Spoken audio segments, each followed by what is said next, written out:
Hello guys, welcome back to my YouTube channel. കുറേ നാളായി ഞാനൊരു ലോങ് വീഡിയോ ഇട്ടിട്ട് യൂട്യൂബിൽ. അപ്പം ഞാൻ ഇന്ന് വിചാരിച്ചു ഒരു കുക്കിംഗ് വ്ളോഗ് ചെയ്താലോ എന്ന്.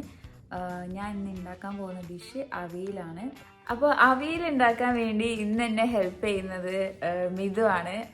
ആദ്യം നമ്മൾ കുക്ക് ചെയ്യാൻ പോകുന്ന ഏരിയ ക്ലീൻ ചെയ്യുന്നതാണ് ടാസ്ക് ആയിട്ടുള്ളത്. കാരണം ഞാൻ ഒരു ഡിഷ് കരിച്ച് കളഞ്ഞതാണ് നിങ്ങൾ കാണുന്നത്. അപ്പോൾ ഇത് മിസ്റ്റർ മിഥുൻ ക്ലീൻ ചെയ്ത് തരും. അതിനുശേഷം നമ്മൾ ഈ ഒരു പാനിലായിരിക്കും ഉണ്ടാക്കാൻ പോകുന്നത്. അത് ഞാൻ ക്ലീൻ ചെയ്ത് വെച്ചിട്ടുണ്ട്.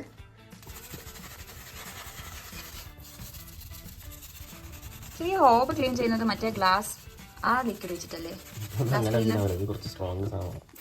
ഓക്കെ, സോ ഇത് അവിടെ ക്ലീൻ ചെയ്തുകൊണ്ടിരിക്കുകയാണ്. ഞാൻ അപ്പോഴേക്കും നിങ്ങൾക്ക് ഇൻഗ്രീഡിയൻസിൻ്റെ കാണിച്ചു തരാം. ഇതാണ് ഞാൻ പറഞ്ഞ അവിയൽ മിക്സ് പാക്ക്. നമുക്ക് ഫ്രോസൺ വെജീസ് ഇതേപോലെ കിട്ടും. അപ്പം പകുതി പരിപാടിയും കഴിഞ്ഞു. കോക്കനട്ട് ആണെങ്കിലും ഇതേപോലെ ഗ്രേറ്റഡ് ആണ്. സോ അതും നമ്മളൊന്ന് ഡീപ് റോസ്റ്റ് ചെയ്താൽ മതി.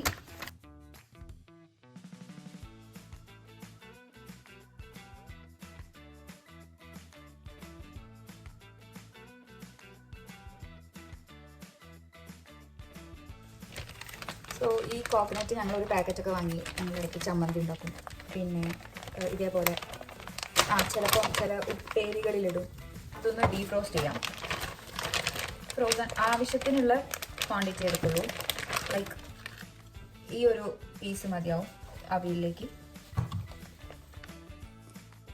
കുറച്ച് ഹെൽപ്പ് ചെയ്തിട്ട് ഇതേപോലെ ഇത് പോയി കിടക്കും. പക്ഷെ അതെനിക്ക് തീരെ ഇഷ്ടമില്ലാത്ത പരിപാടി ആയതുകൊണ്ട് ഞാൻ അടുത്ത വീഡിയോ എടുക്കാൻ വേണ്ടിയിട്ടാണ് അവിടെ എണീപ്പിക്കാൻ പോവാണ്. സോ ഇത് നമുക്ക് ആ പാക്കറ്റിൻ്റെ കൂടെ കിട്ടിയ കറിവേപ്പിലയും പച്ചമുളകാണ്. ഇതിൽ പച്ചമുളക് ഞാൻ ഈ ഒരു അരയ്ക്കുന്ന മിക്സിലിടും. കറിവേപ്പില അത് കുക്ക് ചെയ്തിട്ട് അതിൻ്റെ ഒരു മിഡ് ആകുമ്പോഴേക്കും ഇടും. അപ്പോൾ നമ്മളിത് അരയ്ക്കാൻ പോവുകയാണ്.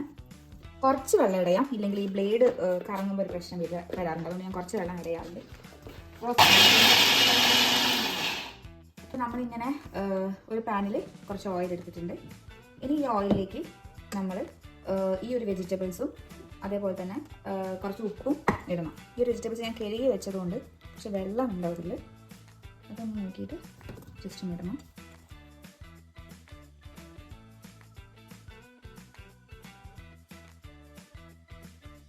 ഇനി നമ്മൾ കുറച്ച് ഉപ്പിടാം.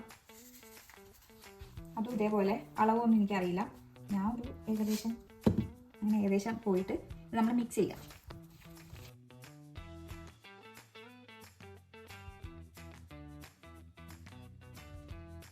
ഏകദേശം ഒരു 10 മിനിറ്റ് കുക്ക് ചെയ്ത് വെക്കുക.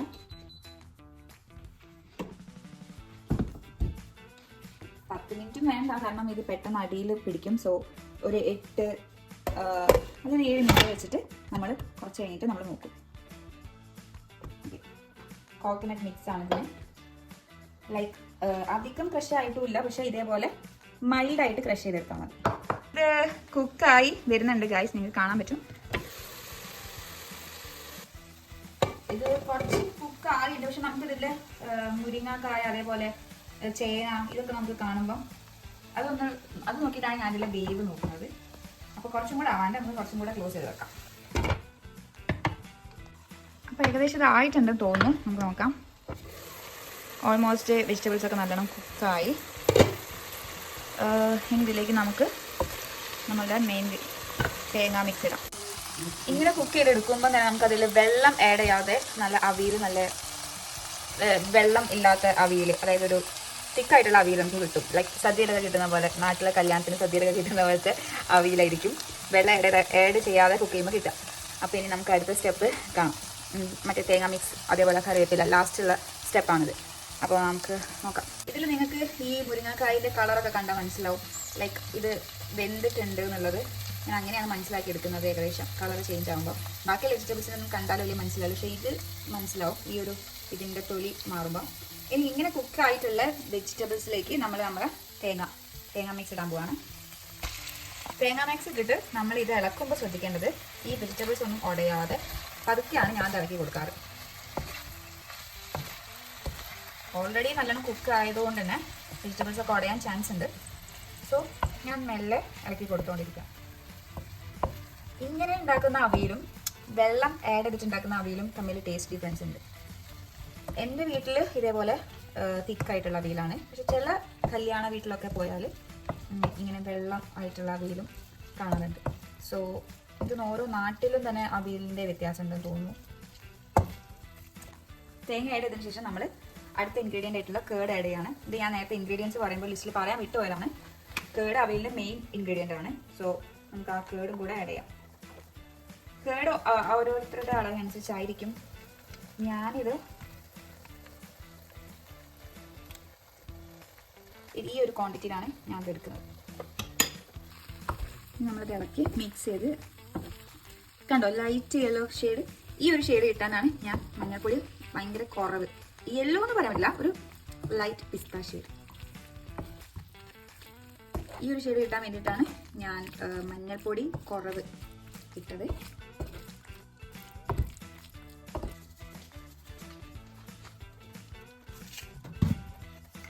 ഉപ്പ് ഇട്ടതിന് ശേഷം ഒന്നും കൂടെ ഇളക്കുക.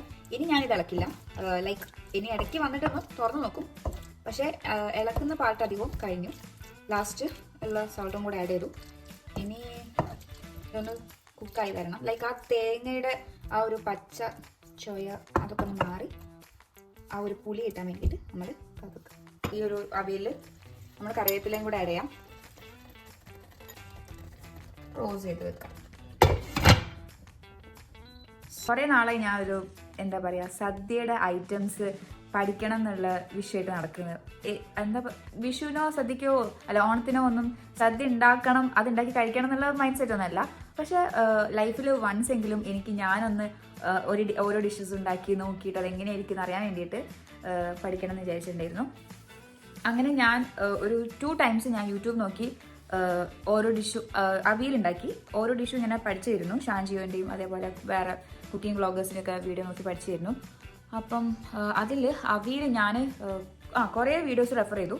ആ റെഫർ ചെയ്തതിൽ എനിക്ക് കുറച്ചും കൂടെ ഈസി ആയിട്ട് കുക്ക് ചെയ്യാൻ വേണ്ടിയിട്ട് ഞാൻ ഒരു വീഡിയോ ആ ഓരോ വീഡിയോയിലുള്ള ഓരോ ടിപ്സും എടുത്തിട്ട് ഞാൻ സ്വന്തമായിട്ടൊന്ന് ഒരു വീഡിയോ ഉണ്ടാക്കി. ഐ മീൻ ഒരു തവണ ഉണ്ടാക്കി നോക്കി. അത് അത്യാവശ്യം രസമുണ്ടായിരുന്നു എന്നുള്ളത് ചോദിച്ചു നോക്കാം. ഇതു രസമുണ്ടായിരുന്നല്ലേ? അപ്പം ഇതാണ് എൻ്റെ വീട്ടിൽ ഞാൻ എന്തുണ്ടാക്കിയാലും നല്ല രസമായിരിക്കും. അങ്ങനെ സോ അത് കഴിഞ്ഞിട്ട് ഞാൻ ഇപ്പോൾ ഒന്ന് ഉണ്ടാക്കുകയാണ്. അപ്പോൾ ഉണ്ടാക്കുമ്പോൾ ഞാൻ വിചാരിച്ചു വൈനോട്ട് ഒരു വ്ളോഗ് എടുത്താലോ, കുറേ ആയല്ലോ ലോങ് വീഡിയോസൊക്കെ ഇട്ടിട്ട്. അപ്പം ഒരു ലോങ് വീഡിയോ എടുക്കാമെന്ന് വിചാരിച്ചു. ഇരിക്കുമ്പം ഞാൻ ആ ഒരു എന്താ പറയുക ഒരു റിവ്യൂ ഇടാം. അത് ഉണ്ടാക്കി കഴിഞ്ഞിട്ട് ഞാൻ കാണിച്ചു തരികയും ചെയ്യാം. അതിൻ്റെ ഇടയിലുള്ള ക്ലിപ്പൊക്കെ എന്താവുമെന്ന് എനിക്ക് അറിയില്ല. നമുക്ക് നോക്കാം. പിന്നെ അവിയലായിരിക്കുന്നു ഗായ്സ്. ഇനിയും വെക്കാം. ഞാൻ ഒന്ന് ഇളക്കിയിട്ട് ജസ്റ്റ് ഒരു 10 minutes കൂടെ വെച്ച് കഴിയുമ്പം ഒന്നും കൂടെ സെറ്റാവും. നമ്മൾ ഇളക്കിയിട്ടുണ്ട്. ഇനി ഇതൊന്നൊരു 10 minutes കൂടെ സ്ലോ കുക്ക് ചെയ്താൽ സെറ്റായിരിക്കും. തീരെ വെള്ളമില്ലാത്ത നല്ല തിക്കായിട്ടുള്ള അവിയൽ. വെജിറ്റബിൾസൊക്കെ നല്ലോണം വെന്തിട്ടുണ്ട്. അതാണ് ഞാൻ ആദ്യം ആ ഒരു സ്റ്റെപ്പ് ചെയ്യുന്നത്. മാരിനേറ്റ് ചെയ്യുന്ന പോലെ ഓയിലും ഉപ്പും ഇട്ടിട്ട് സ്ലോ കുക്ക് ചെയ്തെടുത്തിട്ട് അതിന് ശേഷമാണ് ഞാൻ ബാക്കിയുള്ള ഇൻഗ്രീഡിയൻസ് ഒക്കെ ആഡ് ചെയ്യുന്നത്. ഇങ്ങനെയുള്ള അവിയലാണ് എനിക്കിഷ്ടം. ഇപ്പം ഞാൻ ഇങ്ങനെ ഉണ്ടാക്കി മിഥുനും ഇത് ഇഷ്ടമാണ്. സോ ഞങ്ങളിനി ബാക്കി ഡിന്നർ പരിപാടീസ് നോക്കട്ടെ. ഇത് അപ്പോഴേക്കും സ്ലോ കുക്ക് ആയതുകൊണ്ട് ഇതായിക്കോളും. അങ്ങനെ അവിയൽ ഓൾമോസ്റ്റ് ആയിട്ടുണ്ട്. ഇനി നമ്മൾ റൈസ് ഉണ്ടാക്കണം. റൈസ് മിഥു ഉണ്ടാക്കും. മിഥുവാണ് സ്പെഷ്യലിസ്റ്റ്. സംഭവം എനിക്കിനി ഉണ്ടാക്കാൻ വയ്യ. ഒരു ഡിഷ് ഉണ്ടാക്കുമ്പോഴേക്കും എനിക്ക് മടുത്ത്. സോ ഇനി അടുത്ത ഡിഷ് മിഥു ഉണ്ടാക്കും. അത് റൈസ് ആയിരിക്കും. അവിയൽ കഴിഞ്ഞിട്ട് ഇനി ഞാൻ ഉണ്ടാക്കാൻ പോകുന്ന ഡിഷായിരിക്കും ഇവിടെ അവിയൽ കഴിഞ്ഞിട്ട് ഉണ്ടാക്കാൻ പറ്റിയ ഡിഷ് എന്ന് പറയുന്നത് ബീട്രൂട്ട് ഉണ്ട്. സോ ബീട്രൂട്ട് വെച്ചിട്ട് എന്തെങ്കിലും ഒരു ഡിഷ്. ബീട്രൂട്ട് ആ ഒരു സംഭവം അല്ലേ, അതെന്താ പറയാ, പച്ചടിയാണോ കിച്ചടിയാണോ? Okay bye.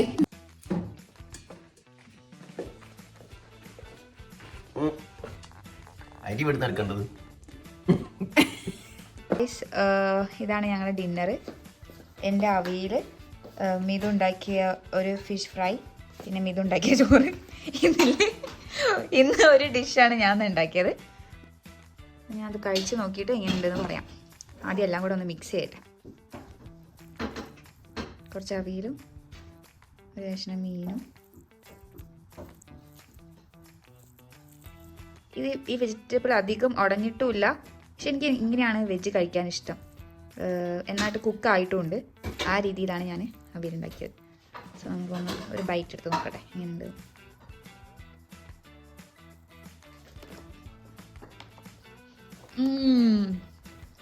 ഞാൻ ഉണ്ടാക്കിയതുകൊണ്ട് പറയല്ല, റിയലി ടേസ്റ്റി. അങ്ങനെ ഞാൻ സദ്യേൻ്റെ അടുത്ത ഡിഷുമായിട്ട് വരുന്നതായിരിക്കും. അടുത്ത ഡിഷ് ഏതാണെന്ന് ഞാൻ പ്ലാൻ ചെയ്തിട്ടില്ല. മിക്കവാറും ഇവിടെ സ്റ്റോക്കുള്ളത് ബീട്രൂട്ടാണ്. സോ ബീട്രൂട്ട് വെച്ചിട്ടുള്ള ഐറ്റം ഉണ്ടാക്കാമെന്ന് വിചാരിക്കുന്നു. അപ്പോൾ ഇത്രയാണ് ഞങ്ങളെ ഡിന്നർ വ്ളോഗ്. സമയം ഇപ്പം 10 മണിയാവുന്നു. സോ ഞങ്ങൾ ഫുഡൊക്കെ കഴിച്ച് മൂവിയൊക്കെ കണ്ട് കിടന്നുറങ്ങും. Okay, bye. അടുത്ത വ്ളോഗിൽ കാണാം.